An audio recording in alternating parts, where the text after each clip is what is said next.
Good morning.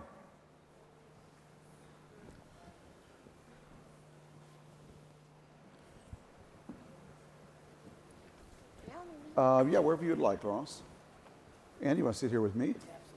Well, welcome everybody to our kickoff panel. And what better way to kick off this climate hub for the New York Times and at this COP than a panel that asks the question, what's happening? And I can't think of three people I'd rather ask that question to. Laurence Toubiana, who heads the European Climate Foundation and was special ambassador to the Paris COP, where we first met.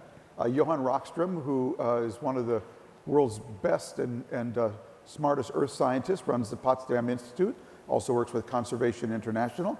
And Andy Karsner of Elemental Labs, who serves on the board of Applied Materials and Conservation International and ExxonMobil.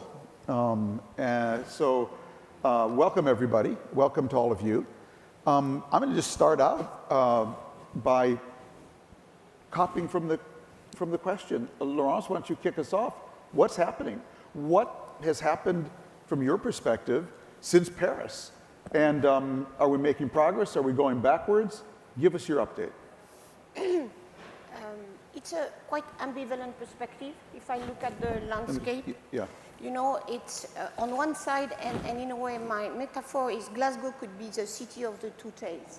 One which is mobilization. Hold up your microphone, Yeah. I think people can even just hold it up. Yeah, Yeah, okay. perfect. So one is really the tale of mobilization. You have seen all these net zero by 2050 commitments. And I can tell you it was the last negotiation at the last hour of the last day to have net zero and 1.5, including in Paris Agreement. So on that side, you see companies, local authorities, government, more than 100 countries committing to net zero. So that's the tale of mobilization, and corporates and businesses and investors. On the other side, there is another tale, which is frustration and anger, which, of course, you see not only outside the COP, but as well inside, because you heard maybe the president of Barbados, I think it was Monday. President of Barbados. Yeah, Barbados. Impressive speech of a very cold anger around the delay we are just witnessing. So we are in the middle of the river now. Glasgow is a moment of truth and honesty about what we can have delivered. And I think it's a moment of mobilization and acceleration. Some good things have came since Paris. You see some sectors moving much quicker than we anticipated in Paris, like the electrification of transport, even, of course, all the time the cost of clean energy. We see now, again, much more the coal phase out is beginning to be concrete and real. But still, we still have oil and gas exploration and new fields. We still, where IEA said we should stop that now, we still have the idea that we should really build more and more pipelines for gas when we know that will be stranded assets in the future. So that's why, I don't know, I think we have to accelerate action. That's my only response. We don't know if we can get it, but I think the bet we have to do is really accelerating action, asking countries to present new NDCs even next year, companies to be really serious. So this is a whole movement of acceleration of real action that I will feel we get on the right side of history now. Laurence, are you a little worried, though, that we're doing more greenwashing than green making? Yeah, for me, and I'm very sad to say that, greenwashing is now the new climate denialism. It's a new way to say climate doesn't exist, but it looks better. And for me, it's even more dangerous than the climate denial was, because it's, we have to combat the bad data. And that's why I would like we transform the net zero by 2050 by a formula, which will be, what is a true zero? Talking about truth and honesty, what is a true zero? That's the moment, because we need that to be. And we have seen some scientists saying, it's not serious. We are now, these net zero commitments are all about offsets and not real emission reduction. So that's why I think now we should talk about how we get really honest and truthful. Because trust was an essential element for Paris Agreement. If we didn't have trust between the different parties, we could not have the agreement as ambitious as it is. But then we cannot, so it's so important. So I do think that now we should be really being, okay, we have these commitments, make them real, make them honest, don't pretend, tell the difficulties, describe the difficulties, but just deliver. And that's why I think we should move from net zero to true zero. So, Johan, let's pick up right there. From a earth sciences perspective, can we still stay below 1.5 degrees C? Yeah, so that's, I think, the big question at this point. And if the journey from Paris until here has been a question of arbitrary mobilization, as you point out, Laurence, I would say that the journey from scientific perspective from Paris to Glasgow is a journey of very, very strong confirmation scientifically. We exited Paris with an agreement of aiming for 1.5. It was a political agreement at the last hour. What's happened since then is that we have so much scientific verification that this is a biophysical climate planetary boundary. You go beyond 1.5 and we start having, you know, really big extreme events, impacts on communities around the world. We're also having irreversible commitments if we pass 1.5. I mean, just look at the IPCC. What does that mean, irreversible commitment? Well, just to give you one statistic here. So the Intergovernmental Panel on Climate Change in the sixth assessment concludes that already at 1.5 degrees Celsius, I mean, meeting our target for Paris would commit all future generations to at least 2 meters of sea level rise. It's irreversible, so it's an unstoppable commitment. It would take 2,000 years before we meet it, but it would be a drift that we cannot stop. How can that be? How can 1.5 have such big impacts? Well, for one, it's the warmest temperature over the past at least 100,000 years. You know, the warmest temperature since we left the last ice age is 1.1 degree. We already passed that point. Wow. So we have more and more scientific evidence that not only does extreme events, disease, fires, heat waves, droughts, floods increase, but we also have more and more scientific evidence that we risk crossing thresholds that would lead to irreversible shifts from systems that are resilient and able to dampen and cool rainforest, wetlands, permafrost, ice sheets, the ocean heat circulation, and that they, you know, 10 years back we thought that the risk of crossing tipping points was perhaps at 2-3 degrees Celsius. Now we have more and more evidence that the planet is more fragile than we thought. We know that the West Antarctic ice shelf has probably already passed that threshold. Tropical coral reef systems has already passed the threshold. The Arctic summer sea ice has also very likely already passed the threshold. Greenland ice sheet that we thought before was... When you say it's passed the threshold, you mean that it will now tip into something else? It tips into something else, and it's not as if it crashes overnight, right, but it's irreversible. Gotcha. You know, it simply means that we are on an unstoppable journey towards worse and worse conditions. And of course, the big scientific fear is that journey towards less and less livable conditions has feedbacks that amplify warming. So it becomes a self-amplifying factor. Give an example of that, Jan. So one example, the classic example, is when ice melts. So a permanent ice sheet is a white surface. A white surface reflects back 90% of incoming solar radiation back to space.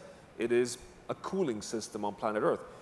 We depend, as humanity, on 2 permanent ice sheets on planet Earth to keep the equilibrium state of the planet. That's what's kept the planet within this plus minus 1 degree Celsius super fine corridor since we left the last ice age. Ice melts. What happens is it shifts from being a white surface to becoming darker and darker. It absorbs. And darker means absorbing more heat. And there's a very special, precise physical point where you shift from net cooling to net warming, meaning you absorb more than you reflect back to space. That is the point. Yeah. And from that point on, the system, irrespective of what we do, starts rolling becoming something else. In a different system. A rainforest, you deforest too much, you warm too much, it goes from being a rainforest, self-amplifying, creating its own rain, to instead self-drying. And the tipping point is very precise. We just don't know exactly where it is. The latest science shows us that 20% reduction of deforestation combined with global warming can be the tipping point. Then it would irreversibly move to a savanna state. Now that would perhaps take centuries, but it's unstoppable. So these are the And kind that of... becomes a carbon producer, not a carbon sink. Yes, and the latest science shows that the Brazilian part of the Amazon rainforest over the last 10 years has already tipped over from being a net carbon sink to now being a carbon source. Now that's so dramatic. I mean, this is the world's richest land-based ecosystem that no longer is our best friend, but is actually an emitter.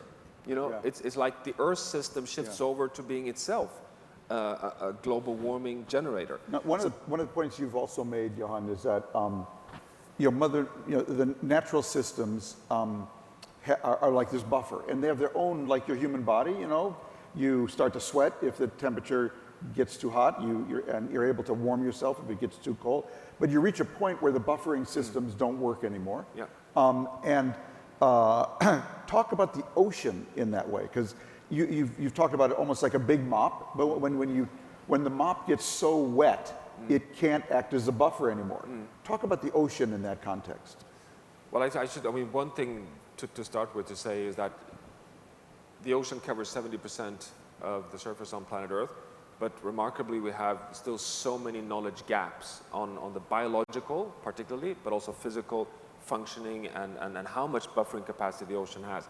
But from the knowledge we have today, we know two things to start with. One is that 90% of the heat caused by our fossil fuel burning, when temperatures rise, are absorbed in the ocean. So that's number one resilience dampening factor. The number two is that 25% of the carbon dioxide is absorbed in the ocean, causing ocean acidification, but it's a tremendous subsidy to the world economy. Now, as long as the ocean is stable and resilient, that can go on, you know, just serving us with this tremendous dampening capacity. The dilemma is that we're seeing signs, cracks in this ability. We are at this exponential point of big data, AI, biotech technologies, a takeoff point on social exponential changes. And we know historically that all pathways towards new efficiencies have had rebounds, just accelerating the journey in the wrong direction. So when we have had more efficient refrigerators, the only impact of that is that we have bigger and more refrigerators. And now we need to do this within the confines of scientifically defined planetary boundaries, because we reached this saturation point. There is no more space to just expand. And the exponentials, because they are completely agnostic, I mean, they don't care about us humans in terms of the technology. So we have to govern this. And I think that's what we're not recognizing, that we now have to become the guardians of all these, unleashing all these social exponential technologies. But on the question of science and policy this week, I mean, science is here, I would argue, en masse, more equipped than ever before, and across the social sciences and the natural sciences. And just to give you one example, so tomorrow we hand over for the fourth time, actually, the so-called 10 new insights in climate science, directly to Patricia Espinosa, the head of the United Nations Framework Convention on Climate Change, which is our effort to vacuum clean the 10 most important scientific messages that every climate negotiator needs to have in his or her back pocket to be a successful negotiator. So this is handed over and put right into the negotiations tomorrow. But if you haven't done it, go to the IPCC and the World Climate Research Program Pavilion. You have the new Cryosphere initiative. It's just phenomenal to see how far science has reached in communicating to policy on the risks we're facing from ice sheet dimensions. I mean, from the Tibetan highlands and the threats to freshwater availability to the ice sheets that we talked about earlier. So I would say that, yes, science is here. But I think the most important role science is playing here today is to provide the solution space. Just look at the carbon pricing discussion we have. I mean, that builds so much on the economics research, showing that, you know, not only do we need a carbon price, it gives a much better transition and faster transition towards better outcomes for, you know, health and security and economics. So I think that we have a really important role there. And that's what, as we discussed before coming out on stage here, that, you know, science has to be really clear here. 1.5 degrees Celsius is, from an earth science perspective, still possible. From a biophysical perspective, I would even argue personally it's necessary to avoid risks of having cascade dynamics, which would self-amplify in the wrong direction. But the drama is that from a social science perspective, it's not very probable. So it's possible, but not probable. What does that mean? Well, it means that that's why we're here in Glasgow, because we need to go from from the geopolitical inertia over to making the necessary, the possible, the reality.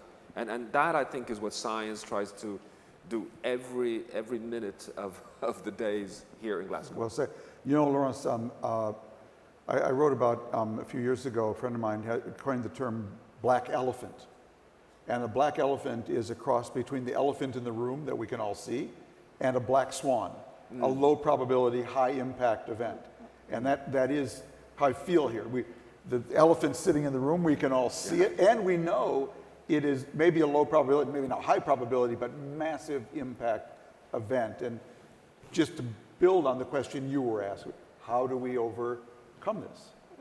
And just because I was interested, of course, to bounce back on, in particular, Johan, in a way, representation of this conflict of representation of what we can do and how the social science are really concerned with the probability element.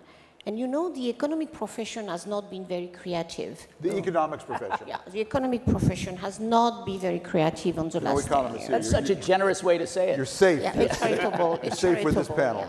Yeah. You know, we cannot do it. Things would be easier later. It will cost less, etc., etc.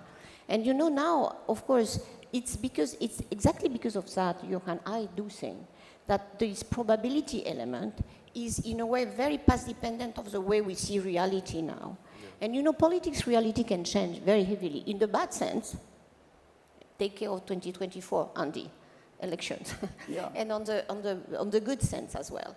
And I think this is, for example, I see now the central bankers, we are not particularly, of course, keen about talking about climate change, now revising the macroeconomic modeling just to understand how they have to react if they want financial stability. Still, they have quite bad models for the moment because the economic profession is still, of course, struggling with introducing innovation, dealing with past dependency, and so we have to make an intellectual progress in the social science as well. And it's that for social psychology, etc. Because we need that, because if not, we'll have all these probability element in a way taking us, in a way delaying, because we are afraid we cannot do it. Again, I'm fascinated by the discussion on geopolitics and climate. It's just ridiculous. There is a very good Italian institute, you know well, CMCC, Johan in Italy, that just published a report on the cost for G20 countries of climate impacts. These countries, which are so reluctant to engage, and you know, only 5 of them have decent plans for the net zero by 2050, the rest no. And you know, they don't connect intellectually the fact that they are very, very exposed to climate change risk. And the cost for them is immense. The cost for China is immense of climate change, as well as US. And you know, it's like we have a deal, a contractual, transactional approach between big countries, not to, in a way, so it's not a deal. Climate is not a deal. You don't negotiate with climate change. And so that's this incredible, and I do think that is a way the social science have, in a way, representing the reality, whereas it's a cognitive dissonance. And so that's the first point. On this, how we correct this greenwashing, and I do think we have resources, we have elements, and I hope in Glasgow, and you may have heard Antonio Guterres Monday asking for, he want to launch that exercise of honesty, in particular for all the, the actors that are non-parties to the Paris Agreement. Paris Agreement is about, and that's what I conceived, what I call the 4 pillars at that time in 2015. You have the parties of the governments, they have some kind of mechanism or transparency, not perfect by far, but all the others which, and I am very happy of that, as embark on the net zero commitment, like for example companies or investors and even the multilateral financial institutions and the big cities in the world. For the moment there is no system. And Antonio Guterres would like to at least set a benchmark with scientific evidence. And then ask, probably we will have the regulators to do their job and to check. So we can embark now that we have made the commitments, and again, it's very good to have the net zero perspective, to translate now in serious deliverables that people can be accountable for, taken accountable for. And I think it's good. Andy, you have done that with Exxon, huh? The shareholders' pressure. The citizen pressure, second very, very important element. The litigation element, we have seen the Dutch court taking a case and judgment against Shell. We have seen the Karlsruhe court in Germany, incredible judgment, saying the government, you are not delivering seriously on what you commit to. This is a mechanism of power balance we need to create. It's an equilibrium of forces, and the social force, the citizen, everybody. But the line would be honesty and seriousness and transparency. And that, was a moral element you were referring to. So that's my response. Thank you. I want to be able to give the audience some time, but Andy and I had a funny moment here. We were just remind us how old we are, how long we've been at this. We were walking down here, and a Scottish policewoman was explaining to one of her young colleagues, there was this guy, his name was Al Gore, and he actually predicted a lot of this long before this ever happened, and made me realize how long that we've been at this challenge. We have roving mics out there, and if anyone has a question, please raise your hand, and someone with a mic will come to you. And tell us who you are, if you. Yes. Hi, Tom. Hi, everybody. I'm Ingo Stuckman from Berlin and from Boston. And greetings from Emery Lovins. Great. I have a quick question, Johan, to you. We have reached a tipping point, an economic tipping point in 2017, according to Bloomberg, BNEF. They are showing that new wind and solar is actually cheaper than existing old depreciated coal plants since 2017 in Germany, India, China, and the US as well. Why, and I've talked to about 30 delegation members yesterday here at COP. Nobody knew this data. Nobody knew that it's cheaper with renewable energies at half the price. That is so nice. Why is that not communicated from science to COP members? Thanks, Ingo. And I'd like to start by very much self-critically admitting that, and I don't think it's something that only science is responsible for. We are not good enough at communicating the aggregate cumulative power of the momentum, the positive momentums we're seeing. We actually did, with Christiana Figueres and the whole Mission 2020, which was already in San Francisco at the first, the whole Climate Solutions Summit that was held there after Paris. We produced the first exponential roadmap report, trying to add up exactly this information. What does it add up to? And in fact, the data was shocking even to me. It showed that, renewable energy systems, wind and solar, are doubling globally every 5.5 years. And it's been doing so for the past 15 years. But because it starts from such a low point, it's barely visible on the curve. That's why the International Energy Agency for so long was kind of hanging in there, saying, sure, this is interesting, but it's not significant on the energy portfolio. But we showed that it has grid parity on the market, as you just point out. It's competitive on the market without subsidies. And if you just project business as usual, doubling every 5.5 years, it's exponential. You would have 50% of global electricity from solar and wind when? 2030. 2030, in 9 years' time.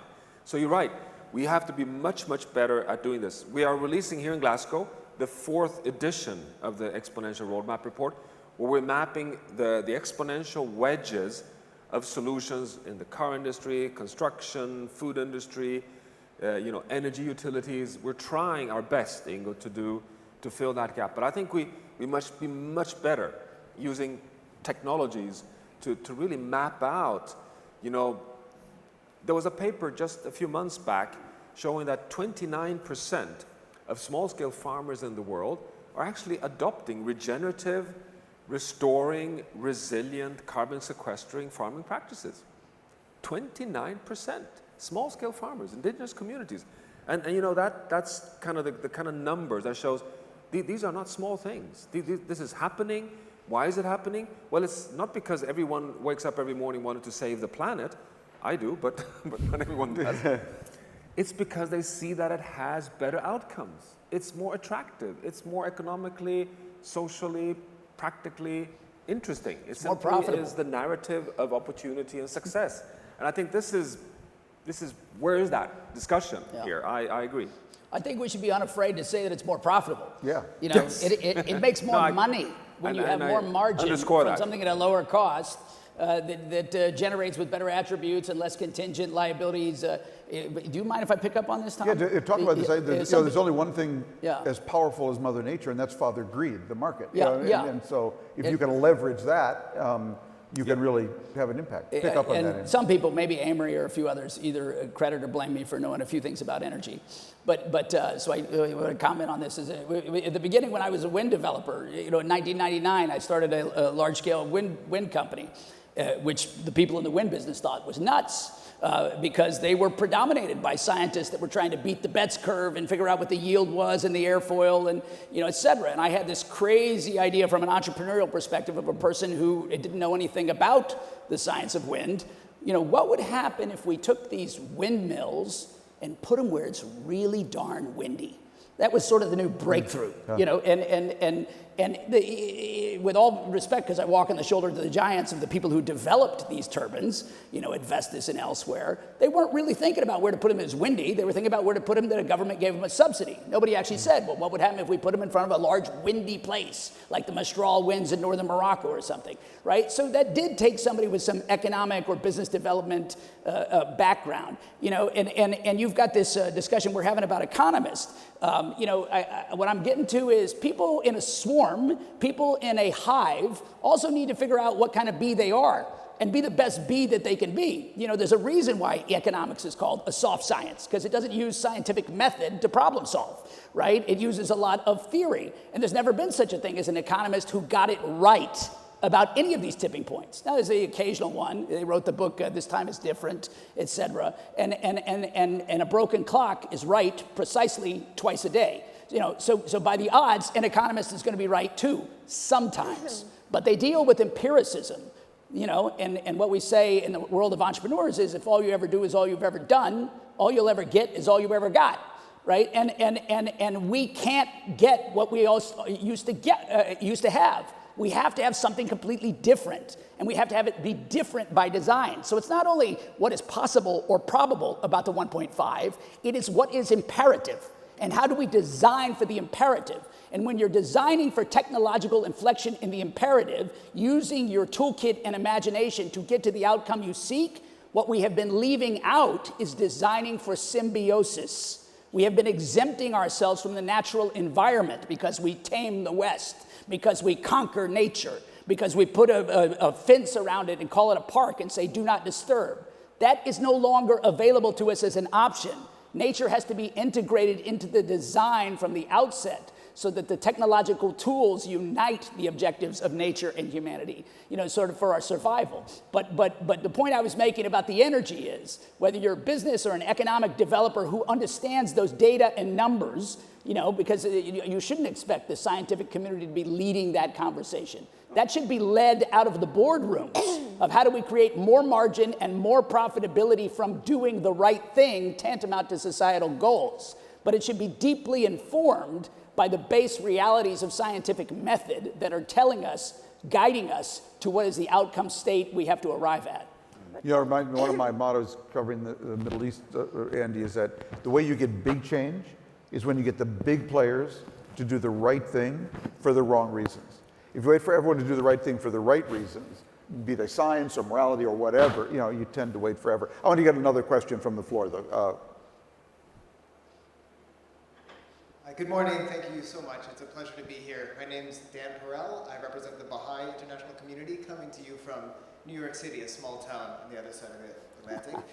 A quick question. They have a good newspaper there. It's okay. It's okay. They put together a nice forest, though, that's for sure. So rapid onset humanitarian disasters, the World Wars 1 and 2, you may recall, they caused humanity to advance in the area of global governance twice.